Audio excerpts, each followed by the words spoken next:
எல்லாருக்கும் வணக்கம். நான் உங்கள் ஜனா பேசுகிறேன். இப்போ என்ன கண்டென்ட் பார்க்க போகிறோம்னா, அரண்மனை 4 வந்து ஒரு பெரிய வெற்றியை கொடுத்தது. அதுக்கப்புறமா அந்த வெற்றியை தொடர்ந்து வந்து வைகை புயலோட இணைய போகிறாங்க நம்ம சுந்தர்சி. என்ன விஷயன்றதை டீட்டெயிலாக பார்ப்போம். நம்ம இயக்குனர் சுந்தர்சி இயக்கத்தில் மே மாதம் வெளிவந்த மாபெரும் வெற்றி அடைஞ்ச படம் தான் அரண்மனை 4. இந்த படத்தோட வெற்றியை தொடர்ந்து கலகலப்பு 3 படத்தை வந்து சுந்தர்சி எடுக்க போகிறதாவோ தகவல் வெளிவந்திருக்கு. ஆனால் தற்போது மீண்டும் ஒரு திகில் கதையை வந்து வச்சு ஒரு படம் எடுக்க போகிற மாதிரியான விஷயங்களும் சொல்கிறாங்க.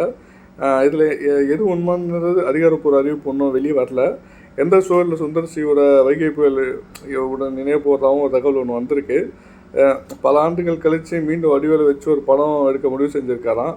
ஏற்கனவே இந்த கூட்டணியில் வெளிவந்த வின்னர், தலைநகரம், நகரம் ஒரு பக்கம், இந்த படங்கள்லாம் வந்து நகைச்சுவையில் வந்து ஒரு பட்டையை கிளப்பியிருக்கும். கண்டிப்பாக அந்த காமெடியெலாம் வந்து இன்றைய அளவிலும் மக்கள் மனசில் வந்து ஒரு ஒரு நல்ல ஒரு ஆச்சரியமான ஒரு விஷயமாக தான் இருக்குது.